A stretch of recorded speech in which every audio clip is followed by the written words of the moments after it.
Chapter 18. Ray, I do miss him.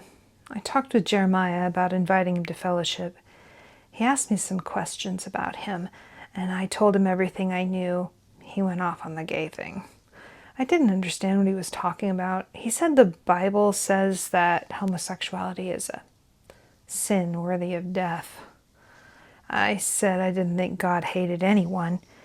He said that God doesn't hate anyone, but that he does hate sin, and homosexuality is the worst form of sin. I still don't understand how it could be worse than murder or rape, but Jeremiah is convinced. He pulled out his Bible and made me copy down verses about it. They do seem pretty damning. He said I don't understand because the demonic spirit has been blinding me. He said the shadow man is coming from Ray. That Ray cursed me with it so that I would quit the fellowship and go back to him, that my relationship with Ray is spiritually contaminated. And then he read me this. Romans chapter 1, 21 through 32.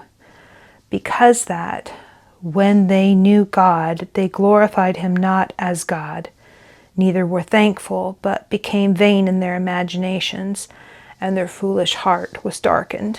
Professing themselves to be wise, they became fools, and changed the glory of the uncorruptible God into an image made like to corruptible man, and to birds, and four-footed beasts, and creeping things. Wherefore God gave them up to uncleanness through the lusts of their own hearts, to dishonor their own bodies between themselves, who changed the truth of God into a lie, and worshipped and served the creature more than the Creator, who is blessed forever. Amen.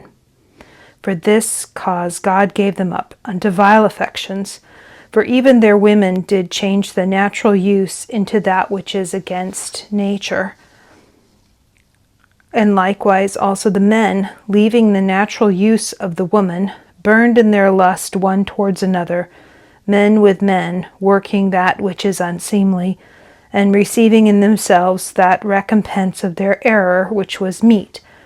And even as they did not like to retain God in their knowledge, God gave them over to a reprobate mind to do those things which are not convenient, being filled with all unrighteousness, fornication, wickedness, covetousness, maliciousness, full of envy, murder, debate, deceit, malignity, whisperers, backbiters, haters of God, despiteful, proud, boasters, inventors of evil things, disobedient to parents, without understanding, covenant breakers, without natural affection, implacable, unmerciful, who, knowing the judgment of God, that they which commit such things are worthy of death, not only do the same, but have pleasure in them that do them.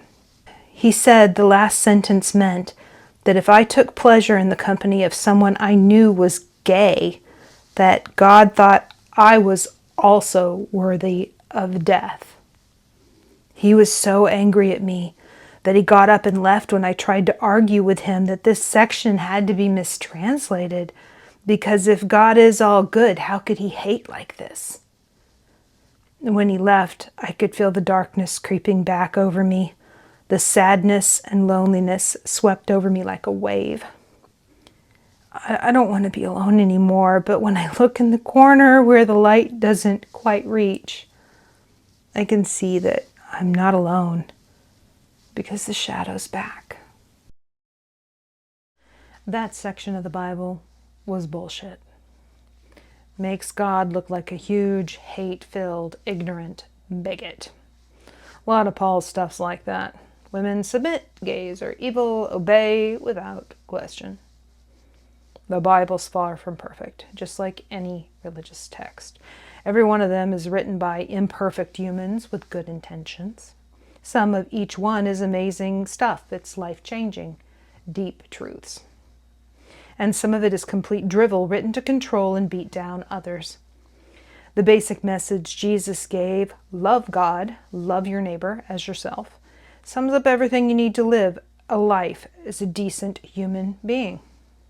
The rest is just commentary on that central point. And too often people lose sight of the actual message and focus on the commentary.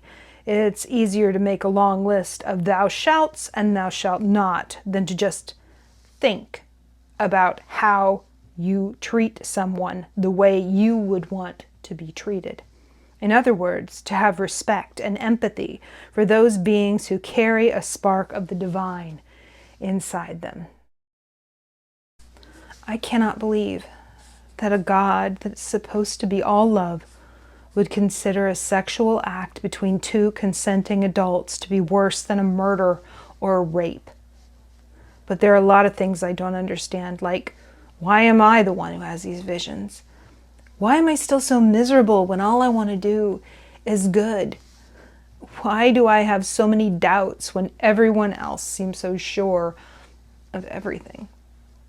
Do you want to know the truth, Amanda? Do you really? Because I don't think you do. I think you are hiding from yourself, from your potential, because you are afraid. Afraid you will fail. Afraid that the darkness inside of you is too strong.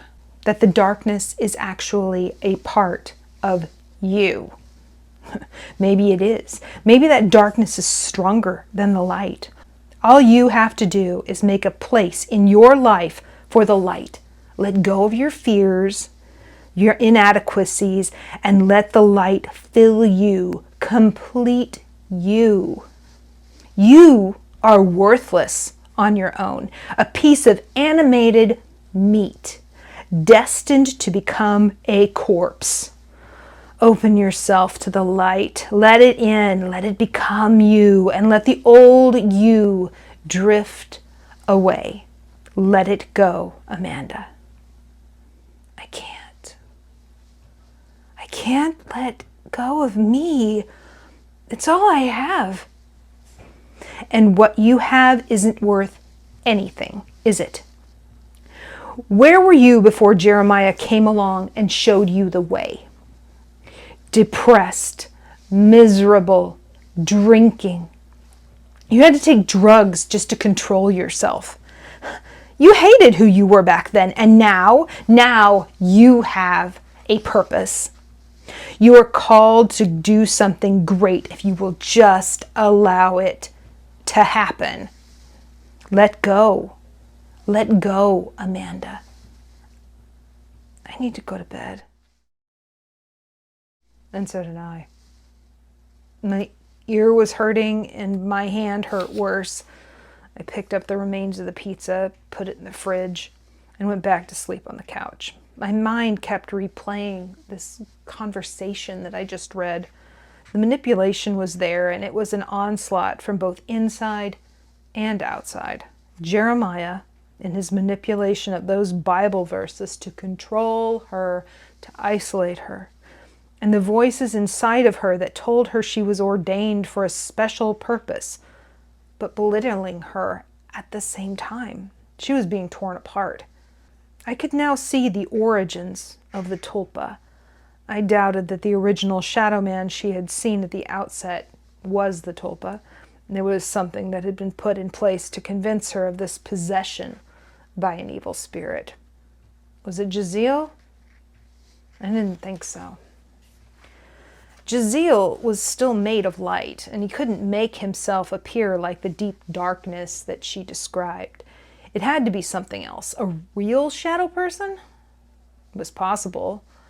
And if so, why did it appear when it did? How did it appear? Could it just be a hallucination caused by the medication she was taking? Could Jaziel just have manipulated the existence of the hallucination? It very well could be the case. A hallucination, drug use, altered states of consciousness. I got up and picked up my notes from the desk.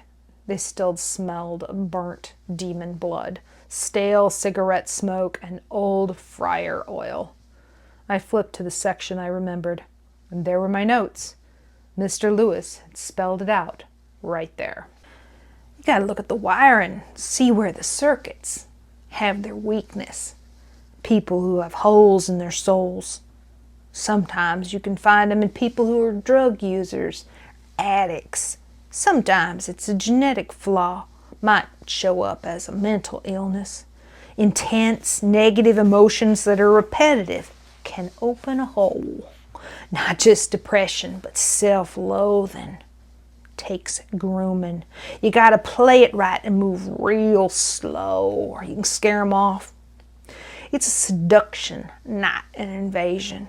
You give them a little of what they want, just a taste, and you make them feel happy. Mess with the serotonin and the dopamine. Give them a little hit, and then you leave and you wait. They always want you to come back, and when they knit, they always ask. They always ask. Never tell them who you really are. You have to be what they want you to be, what they need you to be. See, you got to put your best foot forward in these situations. Got to look like the thing they need to fill that hole they have in their mind. A friend, a playmate, way to be powerful, in control. And the boy and I were one, together forever, BFFs, whatever you want to call it. And when he needed help, I was the one he called to, not his mama, not his daddy, not Jesus fucking Christ, or that slut Mary, or even the Creator himself. Their breakable little bodies can't hold concentrated evil or concentrated good for long periods, except for the special ones with the bright flames. They last longer. They're the exact opposite of disposable. And if you want to do some long-term plans, you got to find one of them. You have something as special as he was. You can't give it up for someone else to pick up later. If he had tried to fight before and was going to reject my advances, he would have had to become disposable. It would have pained me beyond anything to see my boy take his last breath. But there is no way I could have walked away from him. His life would have been mine one way or another. Amanda had become disposable. I could hear the thumping of bass from a car in front of the church, and then some garbled yelling from the same direction. When ignoring it didn't make it stop, I went out front to see what was happening. One of Nina's red caps stood on the sidewalk in front of the church with a big manila envelope in his hand. Apparently he was the source of the yelling, and the car parked behind him was the source of the bass. "Hey, Mr. Crow, I got your delivery. Can you come down and sign for it? I'll bring it up for you." "But I start smoking when I got close to the door, and I just got these shoes," he said. I walked down the stairs to the sidewalk and signed for the folder. As I expected, it was the file on Jeremiah's possessing demon. As soon as I signed for the document, he was back in the car and gone. Here was another piece of the puzzle. Pastor Jeremiah Anderson, my current least favorite human on the planet. I went back inside. I wasn't going to be sleeping after all. Too many things to think about. So many things swirling in my mind. Amanda, Jaziel, the Shadow Man, the Tulpa, Jeremiah Anderson, my encounter with Mr. Lewis, and now this demon called Amnon. I made a fresh pot of coffee and sat down in the kitchen with my file, the notebook, and Amanda's journal. Kitty laid down in the middle of the pile as I went through the documents the red cap had delivered. It had been heavily redacted. I had been expecting that. Nina wasn't just going to hand over a full account of her operations without going over it first with a fine-toothed comb. It appeared Amnon was a typical low-level soul-eater working in Nina's vice department. He specialized in sexual addictions and had experience in alcoholism and drug addiction. I would expect this from any soul-eater in Nina's stable. He was currently working as a bouncer at Q, a male strip club downtown. Apparently, he had been demoted after losing control of his last host, one Jeremiah Anderson. Jeremiah, it seemed, had caused a lot of problems for Amnon's career path. In Amnon's defense, it did appear that he had been stretched a bit thin, dealing with multiple hosts at a time, which also wasn't uncommon in an outfit like Nina's. It didn't appear that he had been demoted simply because he had lost the host, but because of the circumstances of that loss. Jeremiah Anderson had performed his own exorcism and had been successful. It was virtually unheard of for anything like that to work, but the document backed up this explanation. He had fasted and prayed and had closed the holes that had made him open to the demonic. The disciplinary notes seemed to indicate that Nina thought Amnon had been lax in his oversight and not present enough, but his time card indicated he was where he was scheduled to be on time. She had omitted the file for Jeremiah Anderson himself, however. Looked like I was going to need to make a trip to Kew. I looked at the clock on the wall. It was 1 a.m. If I left now, I should be able to catch him before the club closed. The bartender was making his last call when I walked in. I ordered my usual whiskey and looked around the club. It was dark except for raised platforms where the dancers were performing. The darkness was compounded by the black paint on the walls. I couldn't see any of the patrons except where they were leaning into the pools of light around the gyrating dancers. The driving beat of the music made it impossible to overhear any conversations they may have been having. This was probably beneficial for all parties concerned. The anonymity was probably a plus, given the repressed sexuality of the Bible Belt. The darkness also made it hard to look for anyone specific like Amnon. Even though there wasn't much of a crowd since it was a weeknight, I decided I should ask the bartender to point him out. He was standing at the back, near the VIP area, cordoned off by a red velvet rope. I made my way in his direction. He was a big guy, with big muscles, a big frown, and a very small shirt that glowed in the blacklight. His frown turned to a grimace when he turned to face me. "The VIP area is closed," he said in a gravelly voice. "I don't need the VIP area," I said, holding up my badge. "I need information. I believe Nina told you I might be coming by." He rolled his eyes. "Fine, I'm off at 3, but you have to buy me my drinks." "You know Saul's place?" I asked. "Yeah, I know it," he said. "Meet me there at 3:30, and I'll buy you all the booze you want." He smiled, and in the black light, his teeth glowed the same shade as his tiny tank top. I left the place and headed out of the club and off to Saul's. He poured me my drink before I even sat down. "Heard you had a nice chat with Nina," he said. "Drinks are on the house tonight." "I don't think you want to do that, Saul. I have a guest coming," I said. "Who?" he asked. "Soul Eater, named Amnon. You know him?" I asked. "Yeah, he comes in here sometimes. I worked with him in Nina's department when he first got assigned to the area.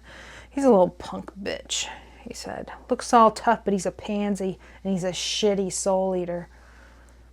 "I'll pay the tab tonight, Saul. Thanks for the drink," I said. "No problem. That one's on me, for stirring the shit pot for Nina. I hate that cunt," he said. "Understandably," I said. He went back to the bar. At 3:30, Amnon walked in and sat down across from me. He was still in the ridiculous shirt. I guess soul eaters don't get cold, because he wasn't wearing a jacket either. "Give me a wine spritzer and keep him coming," he growled. My eyebrows raised a bit at his drink choice, but to each his own. Saul was rolling his eyes. "First of all, thank you for coming, Amnon," I said. "I need to ask you some questions about your last host and the circumstances surrounding your expulsion from his person." He rolled his eyes. "Yeah, go ahead." Saul brought him his spritzer, and he sipped it and stared at me in an annoyed way. Mr. Lewis, he wasn't. "First of all, what was the hole you exploited to get him in the first place? Your file has been pretty heavily edited by Nina's office staff before I got a hold of the copy. I need to know specifics about everything involved. There's something really weird about Jeremiah Anderson, and I can't put my finger on it," I said.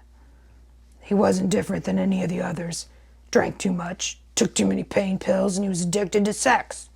Lots of holes to choose from. Pick one," he said. "Which one did you pick?" I asked. This petulant tone was starting to annoy me. "All of them. The guy was a train wreck. He was screwing anything that had a warm hole and then drinking when he wasn't fucking something," he said. "He was easy. His mind was so wide open I could have driven a bus through it." "Well, if he was so easy, why did he get away from you?" I asked. "Seems like he could be an easy thing to keep track of the way that you describe him." "He was easy. He was made for someone to come in and control. I don't know what happened, really. One day I was there, and then when I came back, all my shit had been thrown out and I couldn't get back in," he said. "What do you think happened?" I asked. "Off the record?" I nodded. "Off the record, I think somebody came in and scooped him out from under me, but Nina won't say that's what happened. She thinks it makes her look bad, and she doesn't know who did it. She doesn't want to let the other three vices know that there might be a wild card out there taking over her turf. So she came up with this DIY exorcism story. I wasn't exorcised. I just couldn't get back in." "Nina made it up?" I asked. This is what she was trying to hide. "Either that, or she doesn't believe me," he said. "She would never say outright that the exorcism never happened. It makes me look bad, and it makes her look worse." "Well, who do you think filled the vacancy?" I asked. "I don't know," he said. "Honestly, I don't know, and I don't care." "So, Jeremiah Anderson, what can you tell me about him as a person? What was he like?" "He was odd, smart, not educated. Dad abused him in every way when he was growing up. Ran away from home as soon as he could get out. Dad was super religious nutso. Made him read the Bible every day and pray on his knees every night. Force him to memorize Bible verses. And when he couldn't recite them correctly, he'd beat him until he did. And then he'd turn around and go on a bender and be gone for days at a time. Come home only to molest his sister right in front of him," he said. "Your work?" I asked. "Nah. I don't even know for sure if his dad had a soul eater, or if he's just that way on his own," he said. "Some people are that evil without even help from us. In fact, most of the time they don't need any help from us." "Did Jeremiah need help?" I asked. "Yeah. He's a good man, I guess. Super religious, prayed all the time. All that religion just made him hate himself, though. So he'd drink, and then he'd lose all control and have sex with some random woman. And then he'd feel guilty, and it would go round and round again," he said. "Do you think he just got cleaned up?" I asked. "Nah. People like him don't get cleaned up. Just be done with it. Takes years. And when they have me in there just urging them along, it don't stop easily. The behavior is too conditioned to stop without outside help," he said, drinking the last of his spritzer. He waved his hand in the air to signal Saul for another. I'm pretty sure Saul wished there was another customer in the bar to distract him, but there wasn't. Amnon winked at him when he delivered the drink. Saul ignored him and stomped back to the bar. "Let me just propose a scenario to you, Amnon, and you tell me what you think," I asked. "You say he prayed all the time. For what, exactly?" "To be a better person. For an angel to come take away his problems, to just take his life over and make it good," he said. "For an angel to take away his problems," I said. "What if one did?" "An angel? You think an angel fixed his brain? Took away his addictions? I don't think so," he said. "No. What if an angel is the one who took up residence in your host?" I asked. "He asked for that, didn't he?" Angels don't possess, he said, looking a little bit confused. Doesn't mean that they can't, I said. If you guys can find the holes, then an angel could find them too. He asked for an angel to come and take control, and he did it repeatedly, didn't he? Guess so, he said. When was it that you were shut out? I asked. A little over 2 years ago. I think it was in the fall, he said. Were you able to get back in at all? Or was it a complete shutout? I asked. Completely shut out. No way back in. I tried repeatedly. I couldn't go back to Nina and report I had lost him. I knew what would happen. She'd have my head, he answered. According to what I read, you didn't report it until about 1.5 years later. Why did you wait that long? I was trying to find a replacement. Anything to keep my job. I don't like being in physical form. It's so uncomfortable. I'd much rather be wearing someone else. I mean, look at this thing. I'm grotesque. He pulled on his shirt uncomfortably. I'm huge and intimidating. No one wants to come close to me when I look like this, and I need people. I hate being alone. You could choose any form. Why are you in that one if you hate it so much? It's Nina's way of punishing me. She requires this body type as a uniform for all of her bouncers. It's standard issue. I want my old form back, the one that nobody notices. This one is so obnoxious and gauche. And what is your normal form? I asked. It's not really a form at all. Really, it's more of a shadow. It lets me blend in and not be seen except for when I want to be seen. So much more elegant than this hulking thing, he said, gesturing to his huge frame. You appear like a shadow? I said. My hands were clenched under the table, making my missing fingers hurt. Yeah, like a black shadow. It's a little bit blacker than whatever surrounds me. Humans don't usually even notice I'm there. I'm just a little movement at the corner of their eye, or a feeling being watched. And when you're dealing with drunks and junkies like I usually do, they never even notice you're there.